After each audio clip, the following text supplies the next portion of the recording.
Yang kedua, dalam hadis yang redaksinya mirip, Rasulullah SAW menyampaikan man qoma. Jadi di bulan Ramadan itu tugas kita ada dua, Bapak Ibu.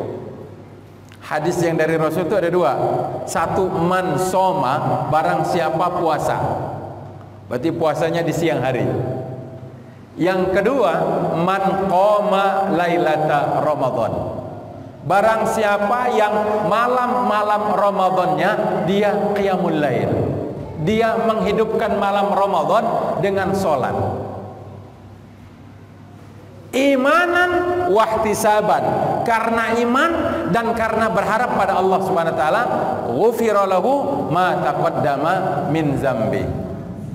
Maka Bapak Ibu, di Ramadan itu pekerjaan kita dua.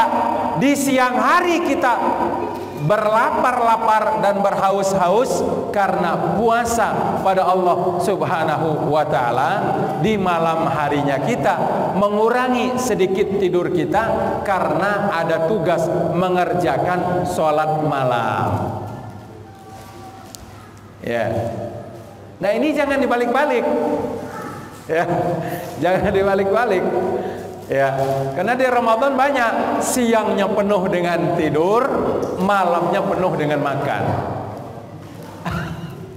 Ya Bu ya, kan ada di Ramadan itu. Siangnya betul-betul karena lapar, karena haus, ngampus enggak, ngantor juga berangkat siang pulangnya lebih cepat. Ya, yang ke sawah juga berangkatnya juga ya lihat-lihat, aduh kayaknya hari ini puasa, istirahat dulu. Bagus kalau misalnya mengurangi pekerjaan, tidak terlalu banyak bekerja di ladang karena mungkin pekerjaannya tidak banyak, tapi dia ibadah, bagus. Ya kan? Kayak Imam Malik. Imam Malik itu meninggalkan majelis ilmu, baca Quran. Nah, kita enggak, sudahlah bekerjanya dikurangi. Ya, ke kantornya berkurang waktunya, bekerja di kebun berkurang waktunya. Kenapa? Karena porsi tidur siangnya ditambah. Ya. Alhamdulillah kita kalau di perkotaan ini, saya pikir sekarang ini rata-rata kita sahur jam berapa biasanya, Bu? Jam 4. Ya, setengah 4 Bu ya. Ntar nggak habis lauknya kalau nggak setengah 4 Bu ya. Terlalu mepet. Ya biasa. Kalau saya biasa jam 4, kadang jam 4 lewat, mepet memang. Ya. Tapi dulu di kampung saya, masih ingat dulu waktu saya kecil di kampung itu sahur itu jam 2. Jam 2. Jam 2 Pak, sahur itu jam 2. Jam 2 itu orang di kampung sudah menghidupkan mic, ini sahur-sahur. Biasa. Nggak ada orang di kampung saya dulu itu waktu saya masih kecil itu sahur setengah 4 itu nggak, jarang. Rata-rata jam 3 Pak. Coba kalau kita sahur jam 3 selesai setengah 4, subuh setengah 5, kira-kira 1 jam tuh mau ngapain? Nah, yang paling enak tidur itulah, ya kan? Makan sudah, minum sudah, ya bagi yang mudut juga sudah, gitu kan? Istirahat. Karena tidur setelah makan, maka tidurnya pasti kayak di hotel bintang 5 ya. Lama tidurnya. Seperti itu.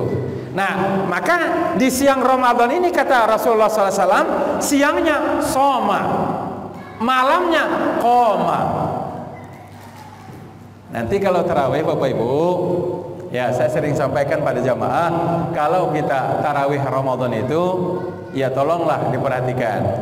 Ya, saya nggak tahu di sini berapa rakaat kita salat tarawih. 11 ya, 18:3 ya. Ya. Masih ada juga yang 23 ya. 20+3. Nah, intinya apa?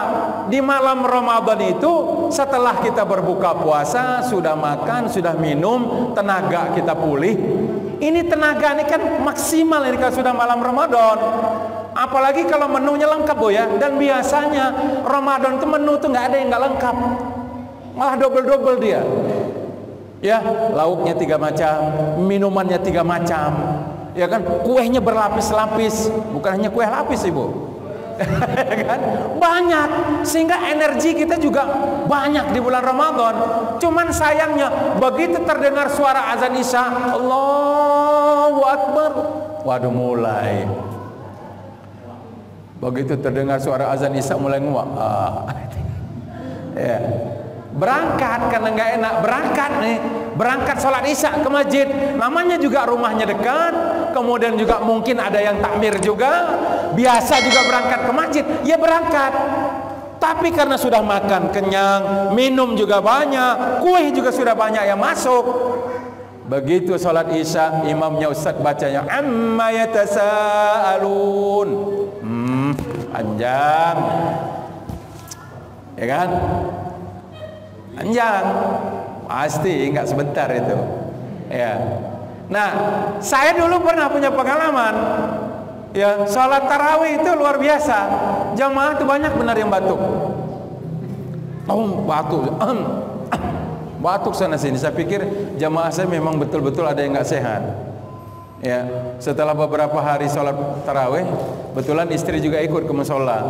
Pulangnya istri cerita, tadi ibu-ibu ada yang menyampaikan permintaan pada imam. Apa permintaan ibu-ibu? Sholatnya jangan lama-lama. Padahal Bapak Ibu, saya tahu, saya jadi imam itu biasanya kalau sholat tarawih sudah Isya, kemudian ba'diyah, tarawih, kultum, witir, itu jam 8:15, paling lama 8:20, 11 rakaat Pak. 8:20 jamaah saya ngeluh, jangan lama-lama. Kebetulan karena istri saya sholat bersama ibu-ibu, usulan itu masuk dari ibu-ibu. Oh begitu, baik, besok kita lihat lagi, ya. Begitu besok malamnya saya imam lagi, saya percepat bacaan. Yang tadinya An-Naba itu mungkin setengah halaman, ini saya pangkas lagi pendek-pendek. Jam 8:05 selesai sholat tarawih, berikut kultum dan witir. Besoknya saya tanya lagi, gimana menurut ibu-ibu? Tanggung, jangan lewat dari jam 8. Wah, memang berat jadi imam tuh Ibu. Berat jadi imam tarawih Ustaz ya. Berat. Ya, seperti itu. Maka Bapak Ibu yang mati Allah, di kita ini kadang-kadang ya begitu, ada yang masih nggak siap. Padahal kalau kita pikir, ya mohon maaf ya, kita sholat tarawih itu, saya belum pernah menemukan ada masjid sholat tarawihnya sampai jam 9. Ada Bu? Ada. Kalaupun dia 1 juz 1 malam mungkin lah, tapi itu jarang. Jarang, apalagi sampai jam 10. Yang kita lihat beritanya beberapa tahun lalu, sholat 23 rakaat, cuman berapa menit ya? 7 menit. Nah, itu yang sempat menghebohkan dunia. Ya kan? Ada itu. Nah, karena di kita ini kadang-kadang berdebat memang.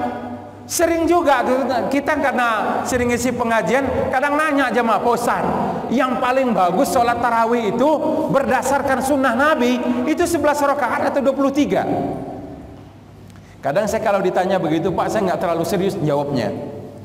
Karena di kita ini mau diseriusi juga, ya hasilnya sama. Musa bilang 11 rakaat, Musa bilang 23, tetap kesimpulannya satu nanti. Siapapun jadi imam, berapapun jumlah rakaatnya, mau 11 mau 23, pesannya sama. Pak, jam 8:15 selesai. Itu yang kita dipaksa harus sepakat. Mau Bapak buat 23, mau buat 11, yang penting jam 8:30 kami itu sudah nongkrong di rumah bersama anak dan keluarga. Sudah duduk manis di depan TV, ada secangkir kopi pahit atau kopi manis, teh hangat, semua sudah ada di rumah. Selesai. Yang tadarus anak-anak. Benar nggak Pak? Bu, yang tadarus kan anak-anak kita. Saya sering dengar kalau Ramadan itu apa ya, yang tadarus itu nggak karu-karuan. Kenapa? Karena orang tuanya nggak ada lagi yang bimbing. Benar Bu ya? Di zaman saya anak-anak dulu, anak-anak tadarus orang tua dampingi. Sekarang enggak. Yo le tadarus le gitu kan di masjid, bapak ibunya melipir pulang nonton TV. Akhirnya begitu kita dengar ngajinya nggak jelas, nggak ada yang bimbing. Nah oleh karena itu Bapak Ibu yang dimati Allah, yang kedua kata para ulama, biar Ramadan kita maksimal, biar Ramadan kita sukses, yang kedua, jangan sampai ada di antara kita di bulan Ramadan ini yang justru tidak menghargai dan tidak menghormati keagungan bulan Ramadan itu sendiri dengan cara melakukan hal-hal yang tidak baik. Tentu yang paling pokok, masih banyak hari ini di bulan Ramadan orang menampakkan bahwa dia tidak puasa. Dan mohon maaf Bapak Ibu, saya ingat saya waktu saya kecil dulu, ini kan saya ya, dulu orang kalau nggak puasa itu agak malu-malu Pak nunjukkannya. Saya nggak tahu ya kok hari ini perasaan saya Bu, hari ini kalau kita misalnya di bulan Ramadan sekarang ini kadang-kadang ada kondisi-kondisi tertentu justru kita yang puasa yang malu, karena banyak sekali orang nggak puasa ya, banyak orang nggak puasa padahal dia muslim, badan sehat, tidak musafir, tidak sakit, tidak sedang uzur, nggak puasa. Tapi kalau ada acara berbuka puasa bersama, dia paling depan duduknya. Bahkan paling sibuk nanya jam berapa Pak Ustaz azannya? Oh, subhanallah. Iya, paling sibuk nanya jam azan maghrib. Sampai digoyain pas azan zuhur. Tuh Pak, azan zuhurnya mirip dengan azan maghrib. Siap-siap buka. Iya.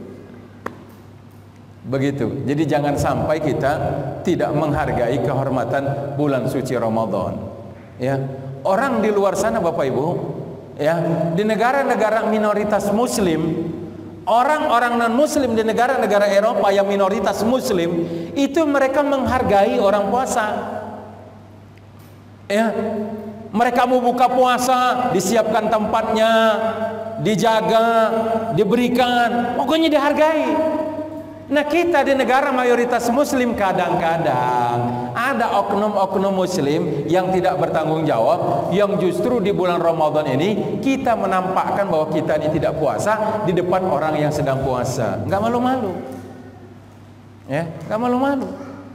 Nah ini jangan sampai terjadi Bapak Ibu, karena Ramadan ini adalah bulan yang dimuliakan oleh Allah Subhanahu wa ta'ala. Maka kata Imam Ghazali, biar puasa kita itu menjadi baik, biar